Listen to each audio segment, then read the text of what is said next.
welcome back to the Corporate Burnouts podcast. How you doing, Mandy? Doing so good. How are you? Good, good. I am happy that we are finally starting this because of the chaos that is comes from recording in your home. Yeah, we all have a background and dogs and husbands. Yes. Dan, he's not going to live that one down. He comes in and he's just like trying to, and it's like, you look creepy. You're not. Yeah, I love it. He's just like creeping in the background, trying not to make walking make a sound. Although we can't hear it, we can just see him walking creepily in the background. So funny. No. Well, I'm very excited. We have another guest today. This time it is a friend, Kristen Hogue. She comes from a background of oil field sales, fellow corporate burnout, who's figured out how to do it on her terms. So I'm excited about that conversation, but also took her skills into entrepreneurship. So we're going to have some fun with that. Kristen, do you want to introduce yourself? Tell us your story. Like, give us a little bit of color about where your corporate experience comes from. Wow. Let me just start from the beginning. Yeah. It's a funny story, actually. So when I met my husband, I was dating him, obviously, but I was trying to find a way to move to Abilene, and I started working for the phone book in Abilene, which is wild. The phone book. Are you 874 years old? 2015. Our younger listeners don't know what the phone book is. So can you explain to them what a phone book does? That's how I used to order pizza. Yeah, that's true. Oh, but yes, so I was finding any job I could. I lived in Fort Worth. I was moving here. I started in marketing. Phone book, we were selling websites too. It was kind of this like debunked weird thing. Anyhow, that was how I got to Abilene. And from there, I started kind of just wanting to go on vacations. I had 1 week of vacation a year, and Brady's cousin was working oil and gas, and he said, you know what? Like, you have so much guilt for not working. He's like, you do really well working for yourself or working in sales elsewhere or in oil and gas. And I was like, okay, whatever. Like, we'll let it fade out. And then he essentially just said, like, I got you an interview, like, go interview. And here I am. I'm still in oil and gas. But I've had the freedom since I joined oil and gas in 2017 to do whatever I want. And so now 2017 to 2025, I still work in oil and gas, but I now own my own business called the Scout Guide. Wonderful. Well, tell us about getting into oil and gas as a woman, right? A young woman. How was that different than maybe a man's journey through oil and gas? So the first time I interviewed for the position that I ended up getting hired for, they hired a man. And we prayed very hard about getting into oil and gas in general. We knew that meant traveling for me. We knew that meant I was making $29,000 a year. And we knew that meant a huge pay raise for our household, a 75% pay raise. So, for us, we were like, if it doesn't work out, it doesn't work out. But I was passed up for a man initially. That man didn't work out. And so they called me back and they're like, you're really our first choice. Like, we want you to come and work for us. So that was the start, getting passed up for a guy.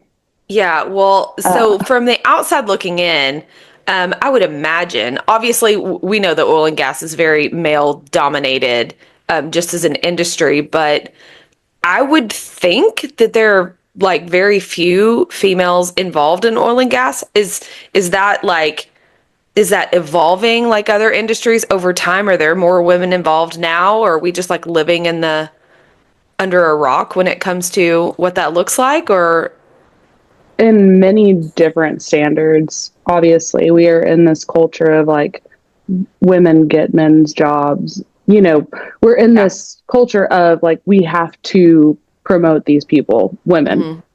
And you see a lot of women engineers now. You see a lot of women sales reps now. And the problem with women sales reps now in oil and gas is one, they're kind of, I don't want to say weaponized, but almost weaponized to men where it's like, okay, you have to post on LinkedIn, however many times a day or a week or whatever it is. And it has to be a selfie. You have to be in your hard hat. You have to be in your fire retardant clothing. And it's this almost like OnlyFans per se of women sales rep. Yeah. And that is not how, you don't have to do it that way. But truly, this men's industry is turning into something for women. And I get it. Like, if you don't come up from the bottom, if you're not working on a rig, if you're not, grassroots situation, like, you don't understand what's going on. There's so many moving parts. But truly, these large companies are sending women out there that don't know what's going on. I'm blessed and lucky that I have a stepdad and a dad that know what are going on out there. So whenever I started in the industry, I got a roadmap. Like, I was selling casing services for one of the largest companies in the game. And my dad said, hey, here's a roadmap, literally drew me out a map of the drilling rig and said, this is what you're talking about when you talk to these men. And so if you think about it that way, like, so many of these girls are just trying to make a better living for themselves, and they don't have that. They don't have that foundation to say, like, I actually know what I'm talking about. They're literally just going out and selling themselves, like, their pretty face, their good personality, their Yeah, and tight jeans. I would imagine that it's really easy to go at it from that perspective, right? Like, Mm-hmm. using being a pretty girl to your advantage out on an oil rig where there's not a lot of pretty girls, right? Like, you got your roughnecks out there. Yeah. Like, you hear stories, right? Like, these guys have a reputation, like, out in the oil field. It just is what it is. What is that experience like, being a woman sales rep going out there? Like, did you have to deal with the crazy cat calling? Like, what's the wildest thing somebody said to you? The wildest thing. So I was looking at y'all's podcast from yesterday, or your intro from yesterday, and I was reading everybody's comments, and it wasn't from oil and gas, like being on a drilling rig, like walking into the man camp, whatever, or the housing. It was something my boss said to me. He was preparing me, grooming me into like taking his place at this last place that I worked, Uh-huh. which is now like why I am where I am. But he was like a dad to me. He was Mhm. so cool, and he still is. I'll say that. Like, he's such a nice guy, like, still a dad to me. But he said, once you have kids, you're dead to me. Yeah. Oh, Yep. wow. Okay. I mean, Yeah. Why? that's what so many people though in corporate probably think about women. You know what I mean? Like, you can Yeah. get so much more out of a single woman with no kids because they don't have that responsibility to end up setting that boundary, right? Yeah.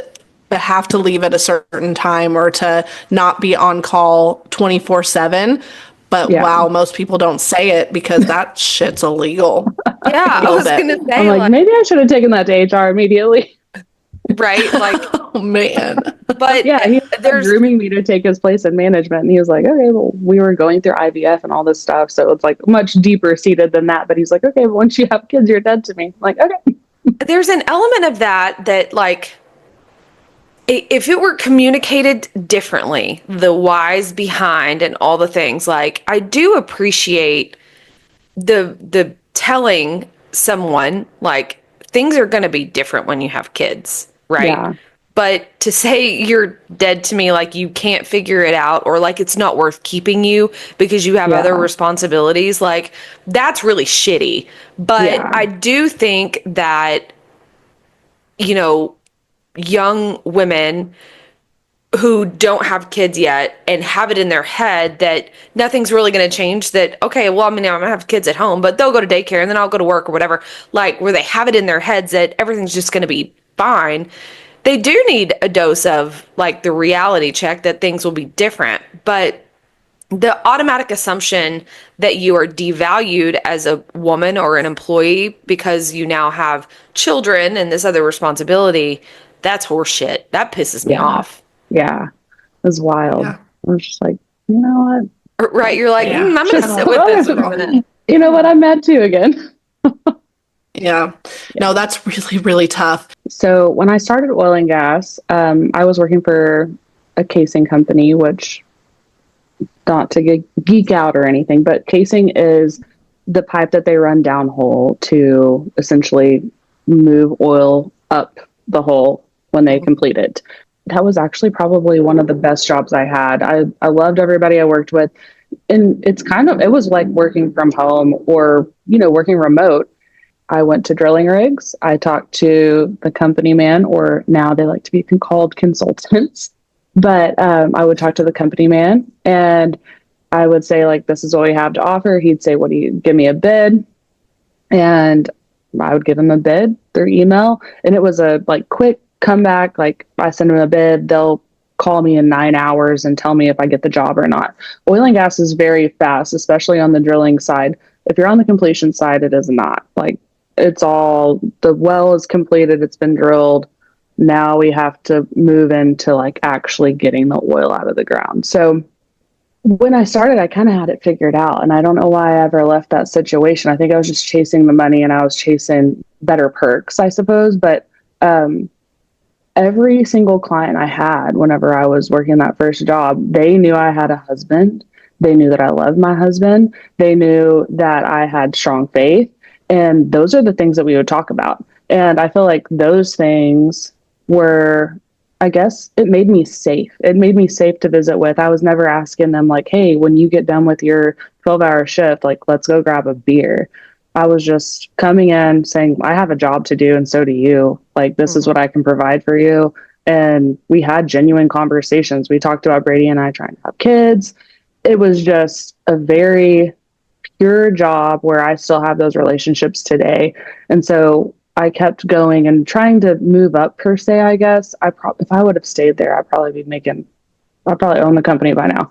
But, hindsight's 2020. But I tried to go to a couple different places and I was traveling a lot, and I landed at this place where I was like, you know what, this is a place where I could eventually be like a sales manager or something. And this was, I guess it was probably 2019 to 2021. And I landed at this place where I was like, I could be a sales manager or have a team behind me. But they wanted me to stay out there 3 days a week in Midland, Odessa. I had an apartment or a man camp. A man camp. Yeah. It really was a man camp. All the workers stayed right there with us. And looking back, I'm like, why did I think that was okay? I should have demanded an apartment or something like that. It was crazy. It's just I'll give 3 days a week of my life to this place and never get anything in return except for being away from my husband. And when you look back at that first job that I had, I truly had it made. I could run out to Big Spring an hour and a half, talk to all my clients, come back home and spend every night in my bed.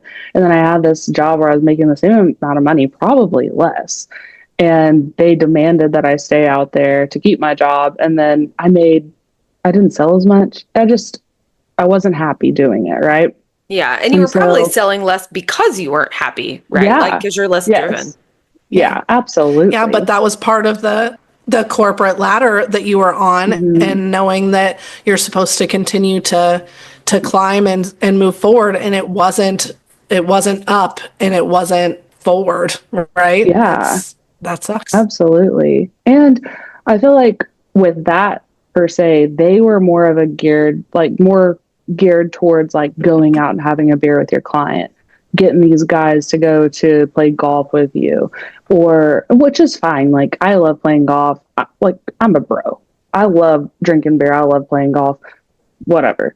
But that's not the way you get business. I was way more successful when I was having these genuine conversations with people and we were feeling like we were connected deeper than I was again, I was safe. We were friends. Yeah, you were building relationships. Yeah, it was about relationships more than a good time.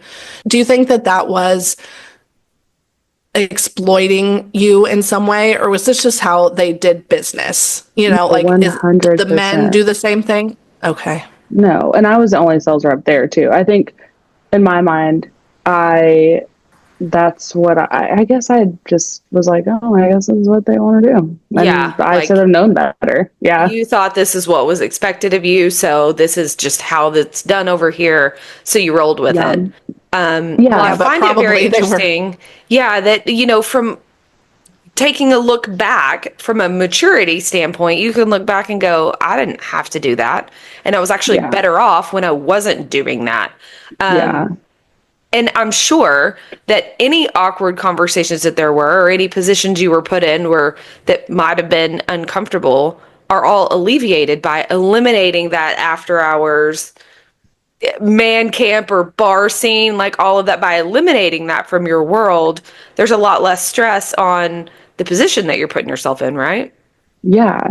So I left that situation because it was putting stress on one, I wasn't selling anything because I was going out drinking with Yeah. these guys instead of like getting out in the field and really trying to foster relationships with people and network and meet people that could help me potentially find something else to do or, sell something. I went from drilling to completions, and people who are in oil and gas will understand that. So in my mind, I was thinking, okay, in drilling, this is how you do it. You go to the drilling rigs, you talk to the company man, they call the shot. Completions is very different where you are trying to figure out constantly. It's like a puzzle. You can't just run out to the field and find who calls the shots. You can call the office, they're going to give you the runaround. So it's just kind of like it's just a different game. So in completions, I was thinking like, this is what I need to do. I need to take people golfing to grab a beer and all these things. And that's how I'm going to get business. But it didn't pan out. Taking all that, it was hard on relationships and obviously marriage being gone 3 days a week, but that's not normal. That's not a normal marriage. Yeah. And so we were like, something has to change. And I prayed about it a lot. And I ended up with like a couple different jobs that I actually got a job in Midland that we were supposed to move to Midland. And I got like a 40% pay raise and they were going to give me commission. And that was the first time I had ever had the opportunity to have commission in oil and gas, which is so crazy. Like, okay, girls, if you're in oil and gas and you're not getting commission and say you're making a salary of $100,000, you are not making enough money because Yeah, you're getting like, screwed. They know yeah, what they're doing. They're throwing a big they're, number, yeah, hiding what you really could be yeah, making. they're making like $100,000 on one well, and you're just for more. They You're got getting it. It's screwed. in their Yeah. pockets. Yeah. Yeah. Yes. Ask for more money. They have it. Like value yourself for sure. So I had this gig where they were like, we're gonna move to Midland, and my husband was gonna quit his job, which is very like he's a police officer. You don't quit that. Like he's been on for 13 years now, and so he was gonna leave that retirement bag, but we wanted to stay married, so we're like, we're going to Midland. So then I had this other job for a company actually selling oil, and it was based in Abilene. And I was like, wow, this is it. Like, we're staying, and this is great. And I'm making more money than I've ever made before. And I get commission, and it's like these people that I'm working with, there are still a group of men, but they were, I will say, like, this is the best group of coworkers that I had ever had at this point. Like, 50-year-old men that are like my dads, and they're all looking out for me. I started working there and loved it, where I would have worked there until the end of time, and they're trying to go public and everything started changing. They're trying to put things to EBITDA, and they took like 20 grand out of my pocket nearly immediately when they started trying to go public. And in my Yeah. Well, mind, when a company goes public, they have investors now and they have to turn in certain things. And it is not always that's when you're like corporate, That's when the yeah, corporate gets yeah. real wild, and you're like, We were, Yeah. oh, here we yes, are when now. you're taking money out of the small guy's pocket and putting it into the bottom line, like No. we are there. So I was just like, you know what? It's my time, but I'm going to chill. Like, I had a good gig. I worked from home. I still got to get out and like I was working with farmers now. It was just a very different gig where I'm selling oil to people that are from here.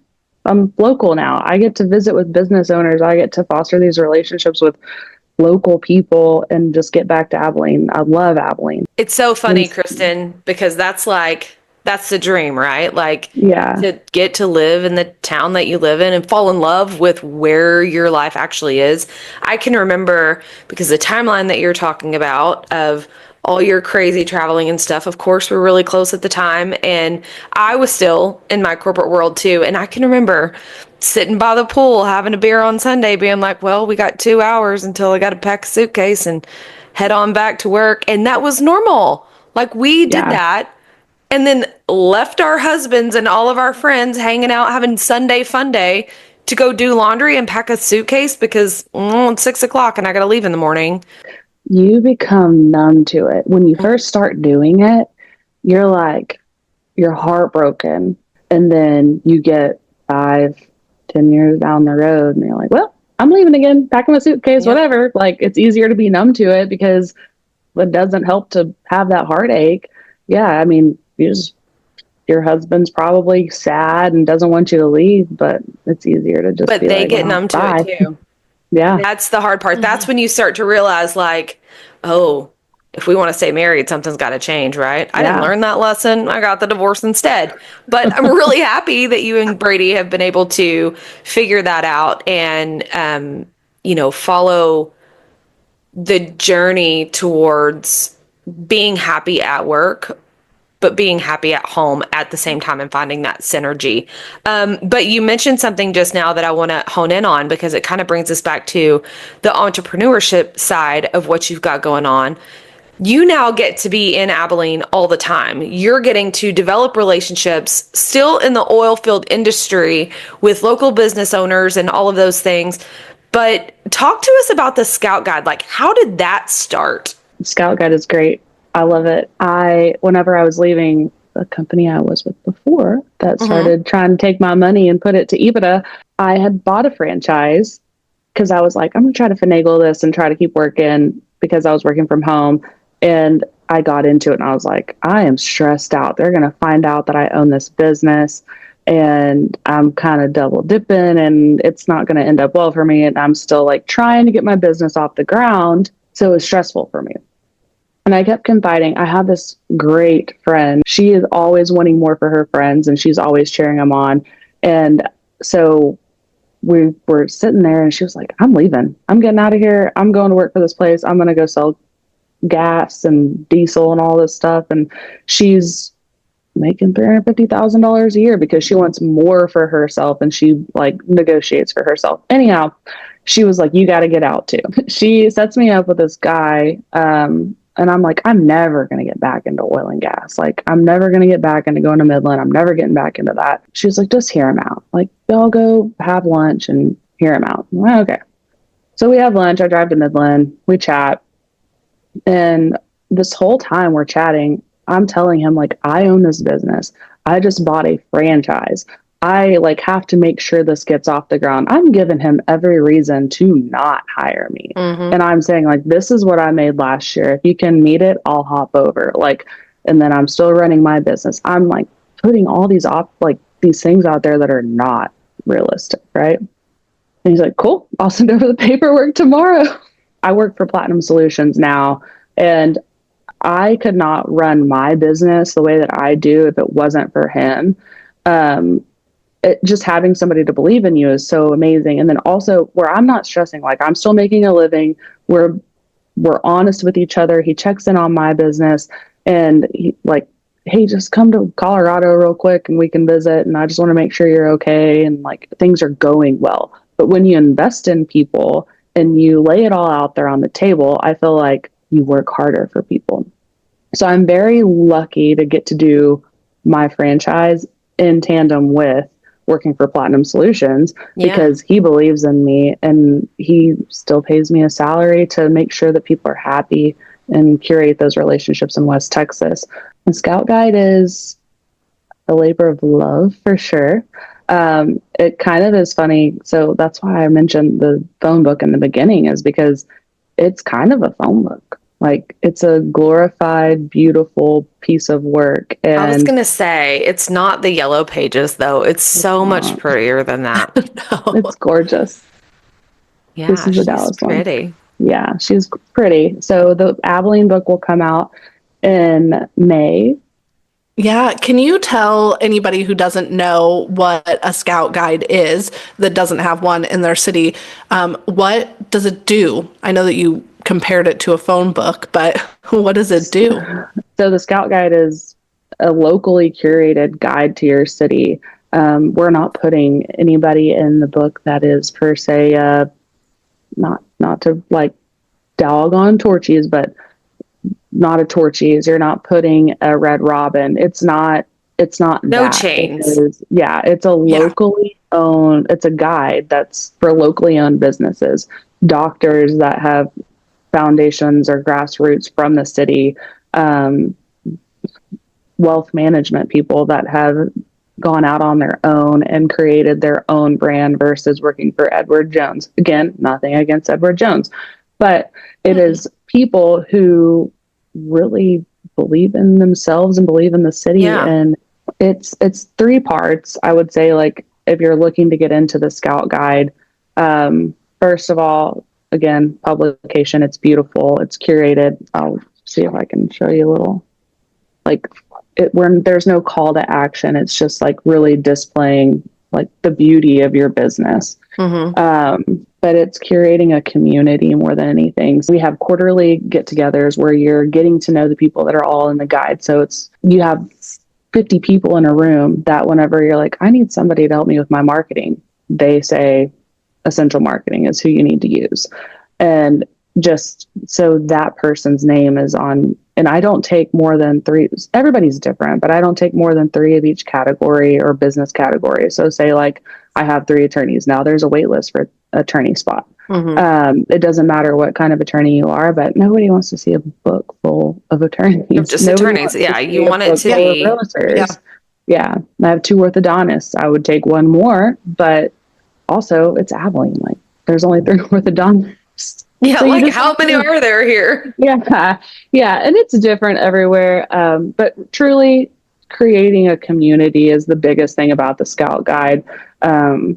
It is a luxury publication, so when this book goes to print and we publish it, it'll go out to 5,000 homes in this area within a 45-mile radius. They have to meet a criteria to get the book direct mailed to them. They have to make $150,000 combined as a household. The home has to be worth $350,000 to receive the book. It's we try really hard to put the book in the hands of people that are injecting money back into the economy. So it's very strategically done.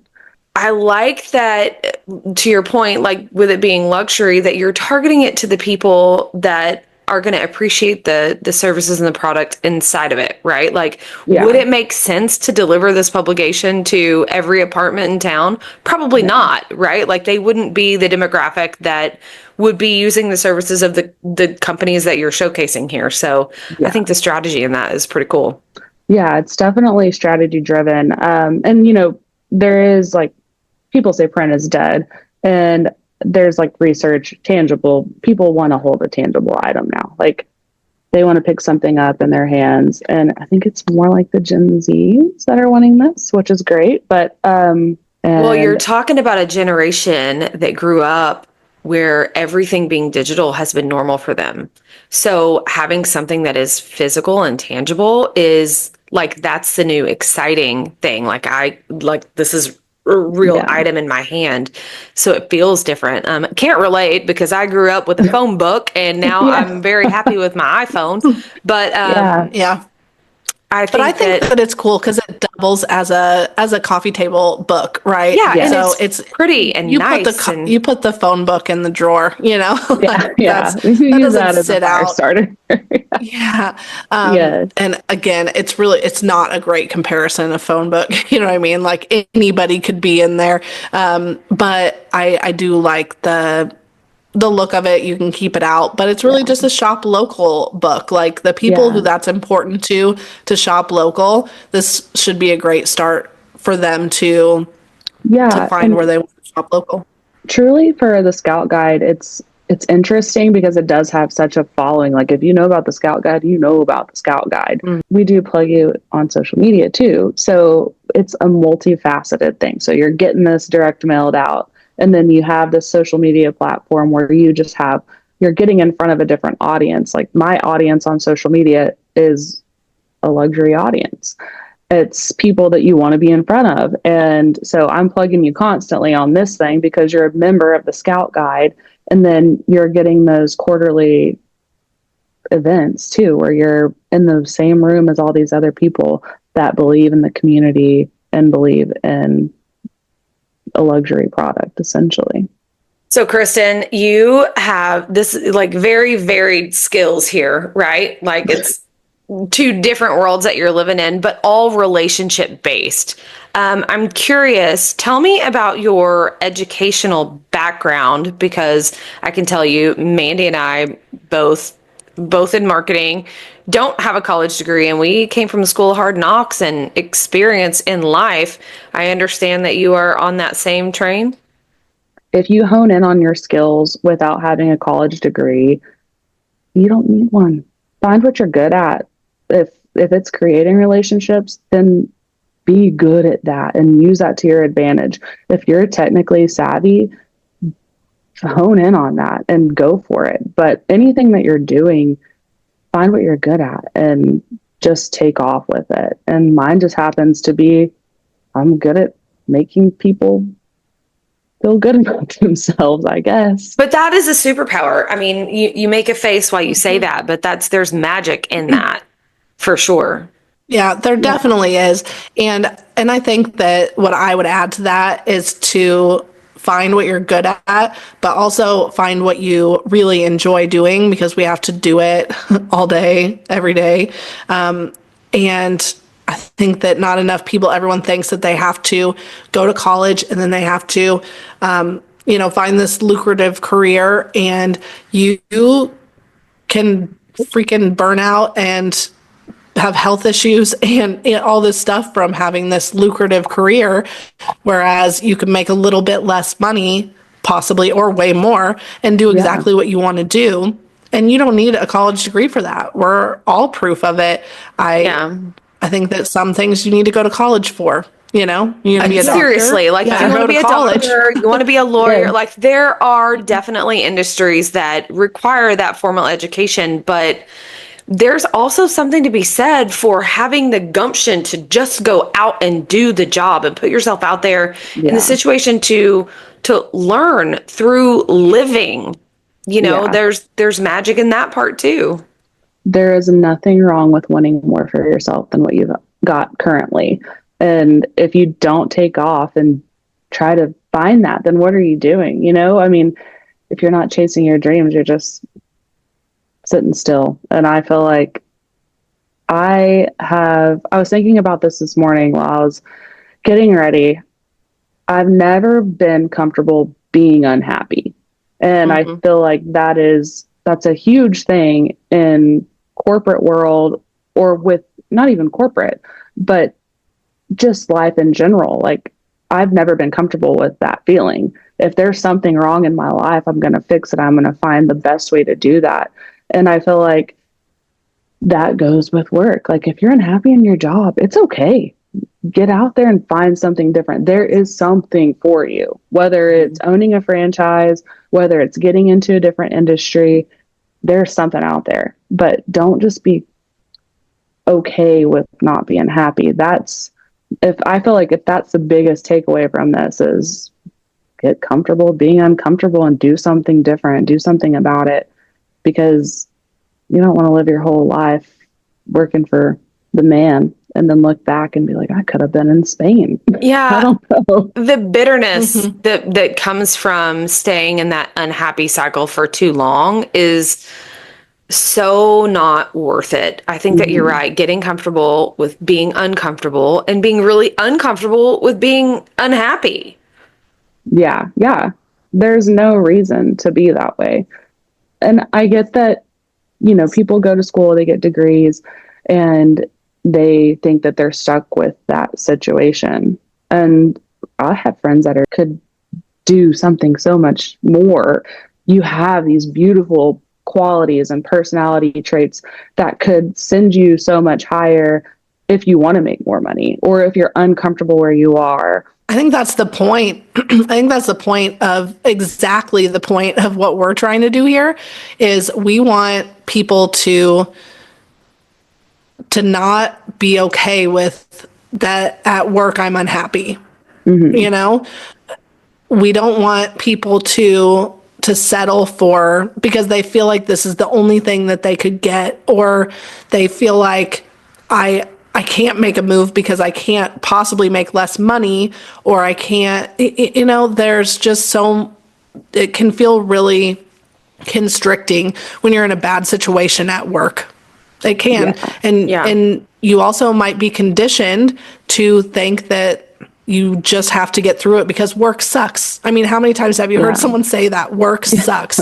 And I've had jobs that suck, you know, like not every job is great, but I would never say that about my situation. Now my job doesn't suck.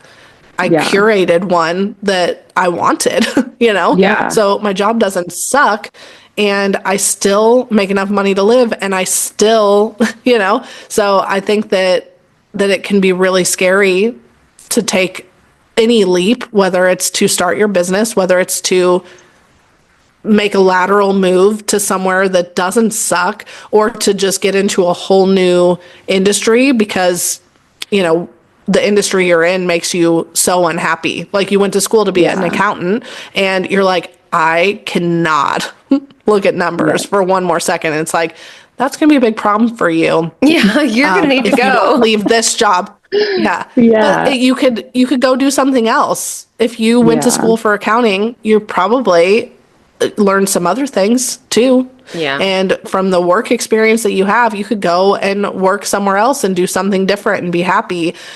But I think that exactly what you're saying, it's just, that's exactly why we're here to convince people if this is not where you're supposed to be, and go be somewhere else. Yeah. And the older that I get, fix it within.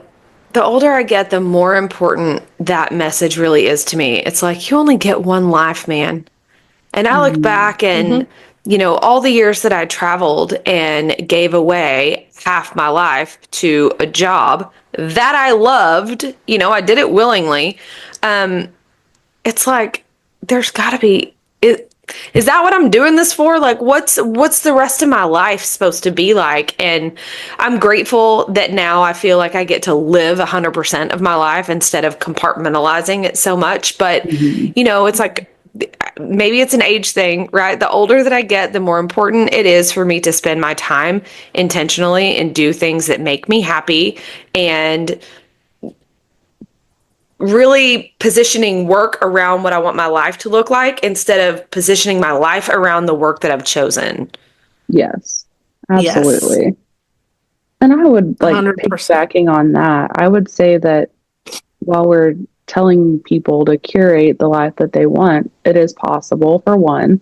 Two, it may take a little longer to find that, but it is out there. There are people that believe in family, that believe in having a life over, I don't have vacation days where I am now. But that's because if I call him tomorrow and say, hey, I'm going to Europe for 2 weeks, he'll be like, okay, cool, just answer your phone. Like there are jobs out there like that. There are people out there that believe in family, that believe in living your life.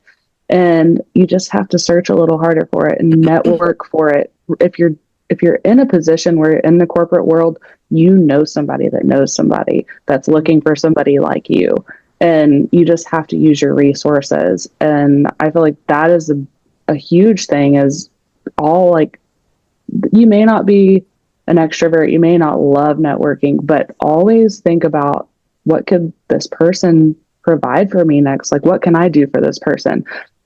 Every relationship that you have, I mean, for example, like I had Mandy's ex-husband on my resume as a resource, like, you know, as a reference. Like, this person, while to me, he's a dad, but he is a respectable person in the community that I can have on my reference sheet. So every person that you know has something to offer, and you just have to find that. Yeah, I mean, love it. that's a good callback to our episode last week. Build your network, right? Even if you're happy in a job, I mean, it calls back so many different episodes. Mandy talked for a while on one of the episodes about just staying open to any opportunity that comes your way, right? But Yeah, build your network. Go out there. If you're looking for a job, if you're looking to build your business, if you're looking to just know more people so that your options are open, so that you always know. I mean, I'm so happy in what I'm doing.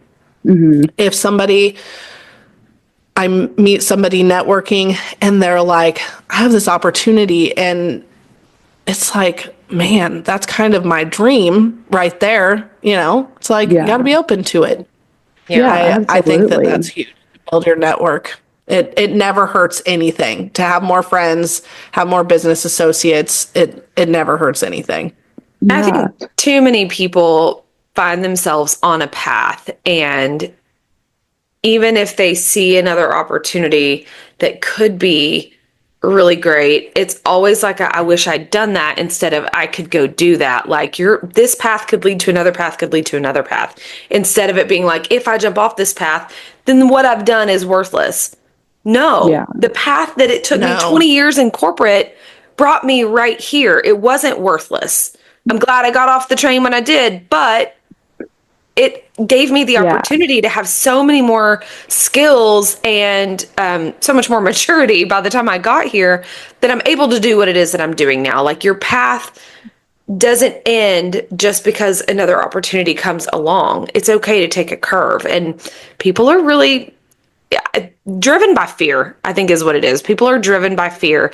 And Kristen, you are one of those people that have this innate sense of confidence and resilience. And you're like, so what if it doesn't work out with this job? I'll go get another one. Like, you know that you have it in you, and you know that your goals are so insanely important to you that there's no option to fail. There's no option to not, do really great, because I got shit to do, right? I got yeah, things to pay for. I have a life that I'm going to live, and that is the priority. And I don't know that everybody has that built-in confidence naturally, but it's a secret weapon that you have that I'm really proud of. I'm also a little yeah. jealous of, and I wish that we could spread it around to everyone. I feel like I've never had a plan B. Like this is the goal, and there's no other option but that goal. And my plan A has always been to be happy. I'll never let myself like sink into this, like I'm unhappy with my job. If I am, I'll do something about it, as we talked about earlier. But Brady and I were giggling about the Scout Guide, and Mandy and I were talking about it yesterday.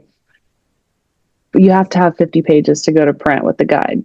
And I would, when I first started selling my ads, I would be like, oh, I got 20 pages, whatever. And Brady would be like, oh, we only 30 more to go. And I was like, no, no, that's not an option. Like, just making print is not an option. Like, at that point, it's a hobby, right? Like, we're not doing that. I've ran the numbers, I've done the ROI. Like, I get where I'm going, and that ain't it.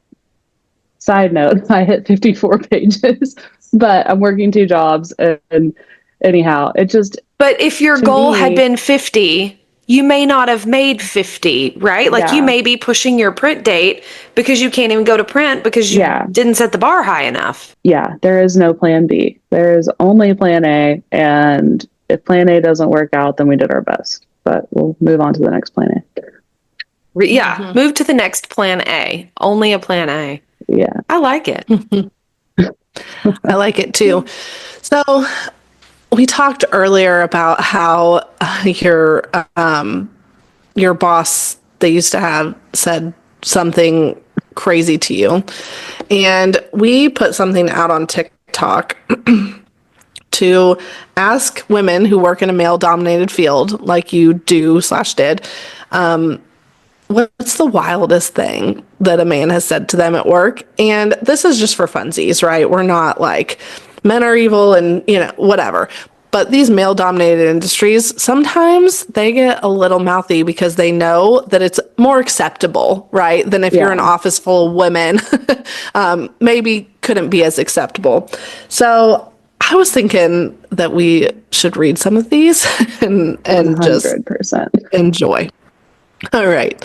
So this one says, he told me that my emails were too straightforward and informational, so I should just add some fluff or a smiley face emoji. Keep sending them emails, baby. Yeah, keep them short and dry. Yeah. I Be like a it. bitch. If you're not a bitch at work, then you're not doing your job.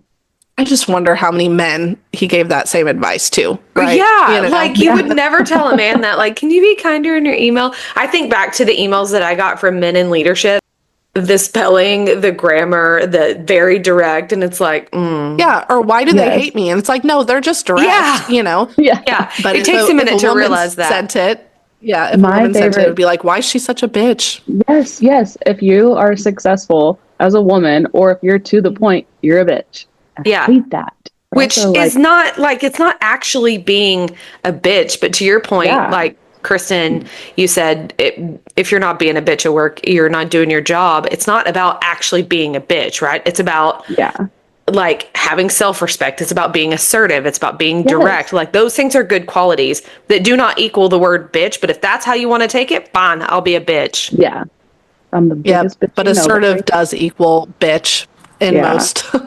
Right. In a lot of people's heads, reality. Yeah. Yeah, for sure. Okay, give us more, Mandy. So our Uber order came in and he looked at me in a room full of capable men and said, do what you women are meant to do and put the food away. She said, I literally laughed at him and said no. Flip the desk. I'm out. I love it. Nope. Food is flying. I'm out. I put the food away. And they're like, just jokes. It's just jokes. Right? Be like, you can step right in the kitchen and do it yourself since you drove it here. Yeah. You brought the food. You clean it up. All right. So, Kristen, this one is a woman in oil. She said, I work in oil. I had an old dinosaur say the customer will never work with me. I broke the sales record that year. I love that one. I love that too. I love that one. Kristen, did you go create an alternate TikTok and plug that comment for us? All right, Mandy, do we have any more really good ones? Yeah. So this one, I was interviewing for a company and told them I was pregnant. I talked to the head of sales on the phone for 10 minutes and he asked me if I planned on a natural birth.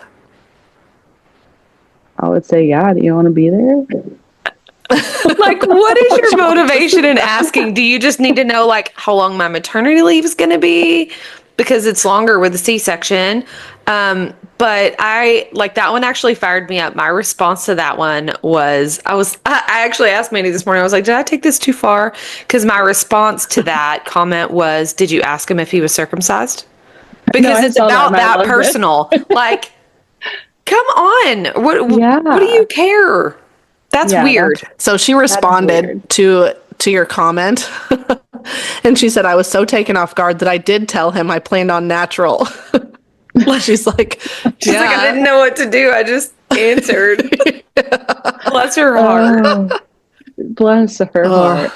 But truly, I'm like, fire back with something just as awkward. Like, do you want to be there? Yeah. Do you want to be in the room? And the I'll thing kick my mom out. That's really hard is that she was in an interview, you know, so she's trying to get a job and it is harder to get a job when you're pregnant, you know, like because people are thinking about the time that you're going to be gone right after they hire you or whatever. And that is probably she's like, I won't play the game. Definitely natural. Yeah. It's just awkward. Like, I think I'm gonna that take the he easiest probably route so got that I can go back awkward as quickly as possible. Yeah. Ugh. Oh, so oh my gosh. I used to work in a male dominant plant and one man asked me if the carpet matches the drapes. That was the first time he ever spoke to me. That was first conversation. That was his choice for that. First and choice. Another man asked me, want to know what color it is. Okay. All right.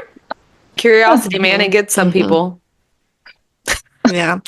And another man asked me if I imagined him naked when he walked by because that's how he imagined me. Okay. Ooh. I would just that was that same honestly. girl. that plant was just not the place to be as a woman. That's not cool. I am not So imagining glad you got any out. I man hope you got out. naked. You're really attractive with your clothes on. Yeah. Yeah. There are In so my many mind, you keep 'em horrible. there. Oh, sorry. There are so many horrible ones in here. Just terribly sexual things, and just the fact that basically all of these that said that are like, and he didn't get fired, and HR didn't care, and we didn't have an HR department, so that's just how it went.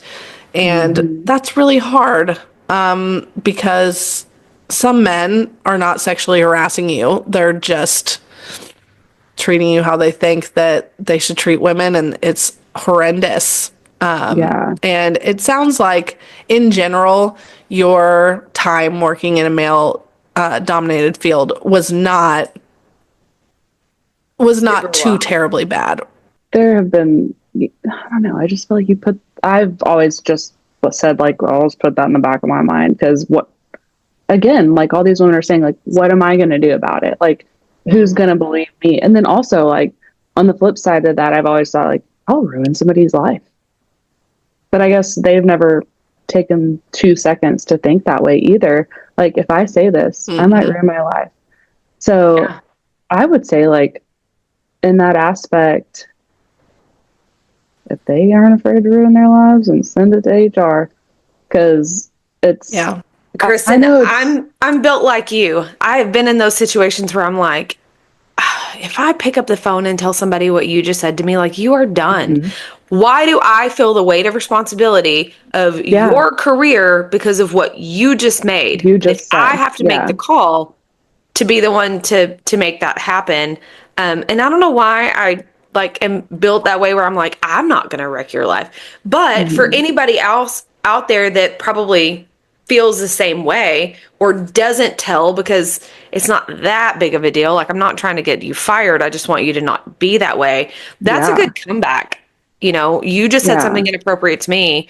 Let me remind you that if I made one phone call, you could have just flushed your career down the toilet.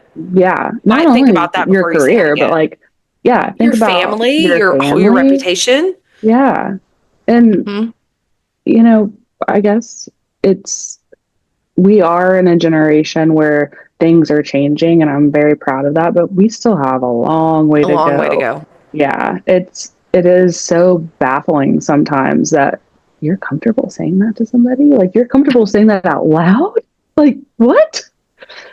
Just the sexual, and that's a good comeback too. Like, you know that you just said that out loud. you know, like, that's something I you wouldn't mean to say. say that out loud. Yeah, if my husband said that to me, I'd be like, oh, okay. Yeah, it's not acceptable for, I don't know, just like in your heart, how are you comfortable saying that to somebody that's not your spouse? Or it's weird. Yeah, but in some of these industries, it is very acceptable and even promoted, to talk this way to other people, to women, to whatever. And I was never in a situation like you guys just said where I'm like, I could tell somebody that, but I would ruin their life. I was more in the, I can't let these things bother me because this is just the way that it is. And I mean, I will tell you, early on, like 19, 20 years old, I would come home with welts on my legs whenever I would wear shorts at work from just getting like smacked whenever they would walk by. Or I would get thrown over someone's shoulder and just ran around, or you know what I mean? Like, so many crazy things. There would be dudes who would say stuff like, swimsuit season's coming, girls, lay off the, biscuits or whatever. It's just like, and I would just laugh. And, it's like, I'm not going to let that bother me because whatever, like, this is just how it is. Yeah, that was very much restaurant culture. Have to be that way. Yeah. And the thing is that we had fun. It was so fun.